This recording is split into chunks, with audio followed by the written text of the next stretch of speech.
Hi, if you haven't already, please consider subscribing. I want to try and get to 1 million subscribers. Thank you.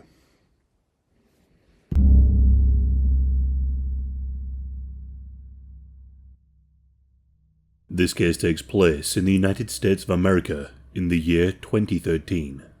This case is bound to divide opinions. Some would say that vigilante justice is no justice at all. Yet, some crimes are so unspeakable that they leave people questioning if the perpetrators deserve a second chance, especially if those victims are young. Meet Christina Moody. Christina was born in 1977 and she was raised in South Carolina. There is little information regarding her parents or her early upbringing, apart from the trauma that she suffered.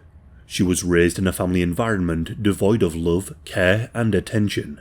During this time, she was physically beaten and was even essayed. From the age of 2 all the way into her teenage years, she suffered greatly at the hands of a family member. This family member forced himself upon her repeatedly. This trauma made Christine isolate herself as she never trusted other people. Because of this, she made little friends growing up and found school to be very challenging. She was described as a bit of a loner. With no real reason to stick around in South Carolina, and the desire to end her prolonged suffering, she decided to run away to California. It was during this time that she reinvented herself. After a few years in California, she met a man and married him at the age of 25. However, the marriage didn't last too long. Christine then had a string of relationships, which all ended terribly. The history of bad relationships then led Christine down a dark path. She decided that the only way to protect herself was to join a group of people, a group who vehemently opposed harming children. The group she joined was a neo-Nazi white supremacist group. Of course, these groups have deeply racist views. However, there is one group of people they hate more than black or Jewish people. They despise those who harm children. Around this time, she gained several neo-Nazi tattoos and fell in deeper with the group. At the age of 32, in 2009, she decided to start looking for love again, but this time online. Meet Jeremy Moody. Jeremy Moody was born in the year 1983 and was raised in Union County, South Carolina. Growing up, Jeremy was known to be a good lad. His father was a devout pastor at their local church, and he would attend all of his ceremonies, Sunday services, and every single Bible class. And as he grew up, he started teaching people at the Bible study classes and preaching the gospel just like his father did. Jeremy was also well educated, and he did okay in school. The start of his life appeared to be as good as it got for the working class American. But there was a darkness lurking in his past. Just like Christine, Jeremy suffered SA as a child by his own grandfather. This happened several times. Since he was 17, Jeremy suffered from several mental illnesses. This included bipolar disorder and schizophrenia, which caused him to see hallucinations and hear voices in his head. This developed into a deep paranoia. But this then developed into a grandiose complex, a complex that placed him as the right hand of God. This delusion would rear its ugly head many years down the line. When he finished school, he moved north to attend college. When he was there, he met a person who he thought was the love of his life. However, Jeremy's mother noticed that he started sporting some rather strange tattoos. When he moved to the north, he joined a white supremacist group with his partner. During this period, he acquired multiple tattoos across his body.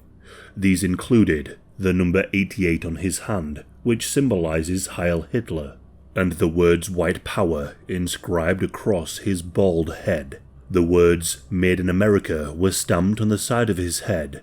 He had the word Skinhead tattooed across his neck, and to top it all off, he had devil horns on his forehead. A once devout Christian had now become a symbol of hatred and fanaticism. When Jeremy's mother asked about his motivations for these tattoos, he responded that his actions weren't influenced by race or ethnicity. He was attracted for their hatred of people who harm children.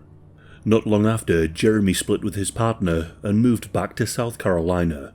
When he was 27 in early 2009, he started looking for another lover online, and this is when he met Christine. When the couple connected, they hit it off. They spent hours talking on the dating website, and then this escalated to hours-long phone calls. The two then met in person, and a strong bond was formed. Their bond was then deepened as they shared stories of their traumatic pasts. They also then discovered their connection to white supremacist groups. They both believed that they were meant for each other. Christine felt that she had finally met a man that she could trust. Jeremy proposed after just a few months. The two then married and relocated to Union County, South Carolina. When they settled here, they began looking for a group to join, but there wasn't any around, and so they looked online and they spotted a group called Crew 41. The group reached small levels of notoriety, but they were considered a flash-in-the-pan organization and were more like keyboard warriors. However, this American National Socialist group made the headlines in two cases: a horrific murder in Nebraska and this case. Soon after, the group received some terrible news. Christine was diagnosed with breast cancer. This turned their lives upside down. Christine underwent some invasive surgery, having her breast removed, and as a result, she was prescribed strong painkillers. Eventually, Christine was given the all clear, which added to their faith in God and a grandiose complex. They thought that God had brought them together and that God kept them together, almost like they were indestructible and doing the Lord's work. But ultimately, Jeremy had to quit his job so he would be able to care for Christine after the surgery. She was medically disabled. Instead of working, Jeremy started selling illegal substances from within the group. However, he was caught in 2012 and was arrested, but Jeremy was soon released. By 2013, their extreme beliefs and hatred towards people who harm children drove them to embark on a mission which they believed to be their duty. They decided to rid their hometown of all sex offenders. Accessing the names and addresses of ex-convicts was easy and was done through a statewide public database that listed such information. Everything in their lives seemed to have led to this moment. The couple created a list, and at the top of their list was a man named Charles Parker, also known as Butch. Butch was born on the 23rd of January 1954 in North Carolina. Records show that he had 3 daughters and 1 son. What is crucial about Butch's history in this case revolves around his behavior towards his eldest daughter, whose name will remain anonymous. On the 9th of February 1985, when his daughter was only 10, Butch and his daughter went to go and visit his wife in hospital. When they left, the two walked back to their car, and Butch asked his daughter to take down her pants. He then followed up with a vulgar question. He said, "Are you going to give me a little bit of that?" Still in the car park of the hospital, Butch forced himself upon his own daughter. Butch did this a further 4 times. Later in 1989, Butch and his wife split up, and his daughter, who he had tormented for years, finally spoke out. And on the 6th of November 1989, Charles Butch Parker was arrested. Ultimately, he was found guilty, and was sentenced to 2 life terms to run concurrently. During the trial, a doctor testified and gave physical evidence, showing that she had indeed suffered this fate. Yet despite this, Butch denied all charges and fought a series of appeals following his sentencing. And so, in 1993, an appeals judge determined that the case heavily relied on the physician's examination, which apparently should not have been used as evidence, and as a result, Butch was granted a retrial. Public records provide little information about the outcome of this retrial, or how much time Butch may have served if he was found guilty, but what is known is by the year 2003, he met a lady called Gretchen and the two married. Gretchen had a daughter and 2 sons with another man before Butch. Butch was given a second chance at life with another wife, but he squandered it by essaying a 31-year-old woman who was mentally challenged. He was sentenced to 10 years in prison but was released on parole after a 5-year suspended sentence in 2007. Following his release, he decided that he and Gretchen should move from North Carolina to South Carolina, and the two moved to Union County. And this is where he caught the attention of Jeremy and Christine. Jeremy and Christine had chosen their first victim. They were going to take out Butch. On the morning of the 21st of July 2013, Jeremy and Christine began their Sunday like any other Sunday. They went to church. But when they finished, they headed out to complete what they thought was the will of God. They headed to Butch and Gretchen's house. When they arrived there at approximately 1:30 p.m, the couple faked a mechanical issue with their car. Jeremy drove onto their property and popped the hood of his silver Chrysler PT Cruiser. Butch saw the couple out of his window and he approached them with the intent to help. The couple handed Butch the keys and he began tinkering with the car, asking what the problem was. But as far as Butch was concerned, the car was working in good order with no issues at all. It was at this point that Jeremy asked if he could borrow his phone to make a call. Both Butch and Gretchen thought, why not? Despite a sign on the entrance saying, "Smile, you're on camera," Christine and Jeremy continued what they came here to do: vigilante justice. The couple followed Butch and Gretchen into their home, when all of a sudden, Jeremy pulled out his .380 caliber handgun and placed it into the back of Butch. Christine then followed behind Butch wielding a 6-inch kitchen knife. All four were now in a small living space with two opposing sofas. Gretchen stood over the left sofa while Butch stood over the right one. Butch and Gretchen tried to tell Jeremy and Christine that they had little money. But Jeremy soon relayed his intentions and his motive. He told Butch that he wasn't interested in his money or in robbing him. He said that he wanted justice for the women that he had attacked. And with this, Jeremy held up his gun and unloaded several bullets into Butch. He then turned to Gretchen and did the exact same. They both fell backwards onto the sofas, gasping for air, with blood leaving through the multiple holes in their torsos and necks. The couple were incapacitated and likely to die. But they weren't dead yet. Jeremy looked at Christine and then the blade.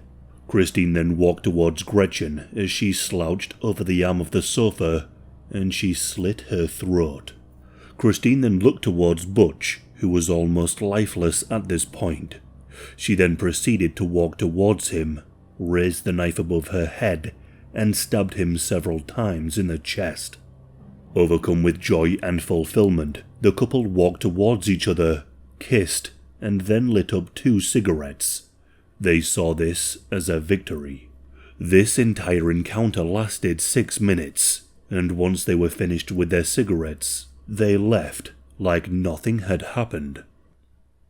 The following morning, a local man stopped to pick up his car from Butch's home. Butch worked as a mechanic, and he had been working on this man's car. The man knocked on Butch's door, but Butch didn't answer. The man tried letting himself in and was met with Butch's barking dogs. As the dogs jumped at the man, he ran out of the house. The dogs continued to warn off the neighbour, clawing at the glass door window. The customer noticed that the dogs were smearing something on the glass. This was blood. Alarmed, the neighbour instantly called the police, and when a responder arrived at the scene, he cautiously made his way through the home to investigate. Immediately, he noted a strange smell coming from the living room. When he reached the living room, he saw both Butch and Gretchen laying dead on the sofas. The room was covered in blood, with noticeable stab and bullet wounds on Butch and Gretchen. The dogs had continued to guard their bodies. The respondent knew right away that this was either a robbery gone wrong or a murder case. The dogs were calmed and then taken to a kennel, whilst the police commenced their investigation. Given the nature of Butch's mechanics business, it was assumed that the crime might have been a robbery, as he was believed to have kept cash on hand. However, there was no signs of a break-in, and nothing appeared to be missing from their home. Also, the wounds inflicted were incredibly brutal, suggesting malice and emotional intent. As the investigation unfolded, the police uncovered Butch's criminal history. For the first few days, the investigation seemed to be at a standstill. There was no DNA, no fingerprints, and no murder weapon. But things took a turn when investigators found CCTV footage from Butch's yard. It was blurry and difficult to analyze, but the footage was able to be enhanced. This provided the investigators with a breakthrough. Union County had a population of just 25,000, so it didn't take long to identify the last people seen entering Butch's home. It was Christine and Jeremy Moody. They were both arrested on the 24th of July 2013, just 3 days after the murders. Initially, the police struggled to connect the Moodys to the victims, but during interrogation, Jeremy confessed. In his confession, Jeremy detailed his and Christine's history and their shared hatred for people who hurt children. He admitted that he had been targeting ex-convicts, claiming that he was doing God's work by killing them. He then revealed that Butch and Gretchen were not their first victims, and began boasting about a further 4 murders. He described throwing a fisherman off a bridge and committing racially motivated killings. He even claimed that they had plans to murder another offender the following Wednesday. The detectives followed up on Jeremy's claims, travelling to other counties to verify his stories, although none of these murders could be substantiated. Despite his desire to be remembered as a prolific serial killer, his claims were false. Jeremy showed no remorse as he recounted his crimes. As for Christine, she played the innocent accomplice, blaming Jeremy as the mastermind and insisting that she was forced to participate. But then the case gained national attention, and she began seeking infamy for herself. She changed her story, claiming that she was actually the one in charge. The couple was ultimately charged with 2 counts of first-degree murder along with burglary, kidnapping, and other offences. The Moody's joint trial began on the 6th of May 2014, making their first meeting since their arrests. As they locked eyes in the courtroom, they didn't appear as killers. They looked like they were star-crossed lovers. They embraced, smiled, and kissed before the proceedings began. They both pleaded guilty for the murders of Butch and Gretchen Parker. Despite their earlier pride in their actions, their tone shifted dramatically during sentencing. They begged Judge Lee Alford for mercy, apologized for the killings, and claimed they believed that God had forgiven them. Their defense attorneys argued for reduced sentences, citing their disturbing pasts during childhood. But the judge wasn't convinced. He doubted their remorse and questioned their ability to re-enter society safely. The judge also noticed their demeanor during the trial, exchanging smiles and laughter, which undermined any claims of regret, and denied them the chance of a minimum 30-year sentence. And instead, he sentenced both of them to life in prison without the possibility of parole. As the killer couple were escorted out, they both shared a final kiss. Neither of them showed any remorse, admitting that their lawyers had coached them to fake regret. Jeremy, then 31 years old, revealed his desire to continue killing, admitting that he had another victim in mind and was detailed in his manifesto. Christine, who was then 37, apologized to the court for breaking the commandment, "Thou shalt not kill," but added as she left that killing that man was the best day of her life. She also stated that she and Jeremy would have done it again if they were given the opportunity. The case sparked a debate in South Carolina, where many supported the idea of killing those who hurt children. However, the law is very clear. No matter the circumstances or personal history, vigilante justice cannot replace legal accountability. But what do you think?